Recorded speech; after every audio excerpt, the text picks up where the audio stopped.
How y'all doing? It's Lugamonger.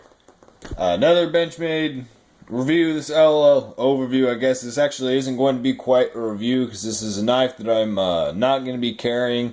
I'm just going to stick it in the closet. The reason being is, voila, there's most of you out there, anybody probably watching this video is going to know exactly what this is. It's just an old Benchmade box. I found this one, they had it in the store, it was old new stock. I saw it and immediately had to jump on it. You can see the price. I think I paid actually like 60 something, 62 or 63 out the door, which is a bit high for what this knife is. However, I do consider this to be a collector's item. It's getting to the point where these are really hard to find. Anything that comes in the old school Benchmade blue boxes of the red class is starting to become a little bit more scarce. So jump on it if you get the option. Here's the knife itself. It's a 3.9 inch full flat ground. I don't particularly like serrated blades, but you can't be picky when you're just jumping on something like this. It's an FRN handle. It's non-steel liners. No, non-lined FRN handle. Blade thickness is 0.12 inches. The closed length is 5.45 inches. The overall length is 9.35 inches, so it's a big folder that weighs almost nothing. The weight is 3.22 ounces. It's a 9.35 inch overall, barely under 4-inch blade of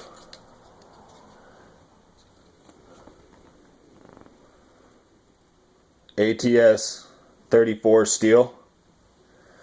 Decent steel.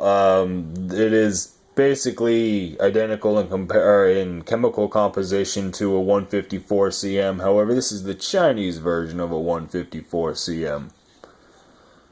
This knife, however, with that being said, it's kind of a strange thing that this knife claims to be made in America. Benchmade pocket clip. One thing, I've got a Griptilian here for size comparison, but you can see they've stuck with the general design of that pocket clip. However, they shrunk it down a little bit, or they've lengthened it a little bit over time. Changed the logo up.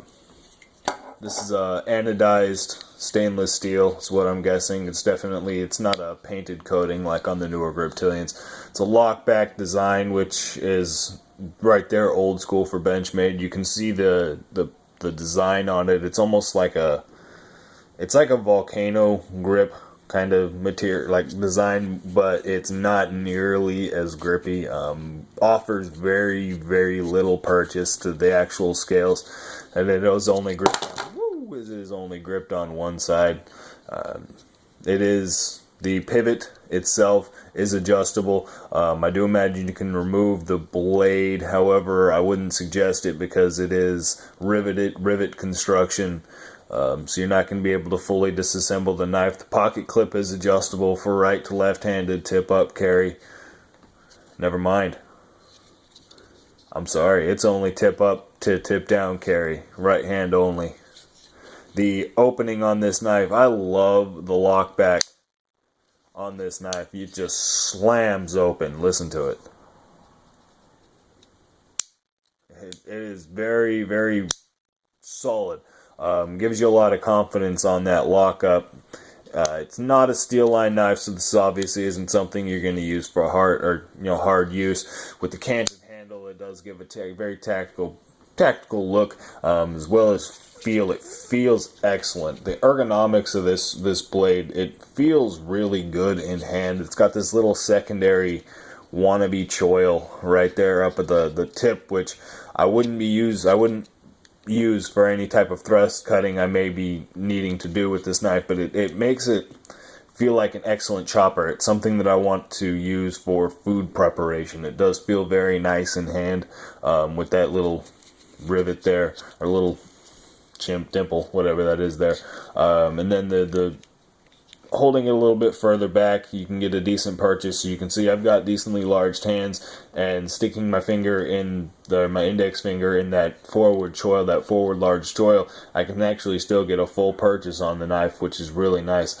It is sticking out pretty far from my hand, but I do have a good purchase on the knife. It does feel really good in my hand, as well as in the reverse grip. The reverse grip works very well. Something that's pretty much expected with the canted blade, as this, or the canted handle as this particular one is.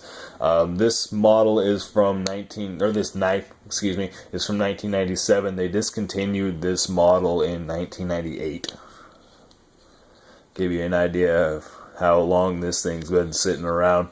This is the 845. They have, I believe it's the 835, which is a 3.5 inch version of this knife. It's just a little bit smaller.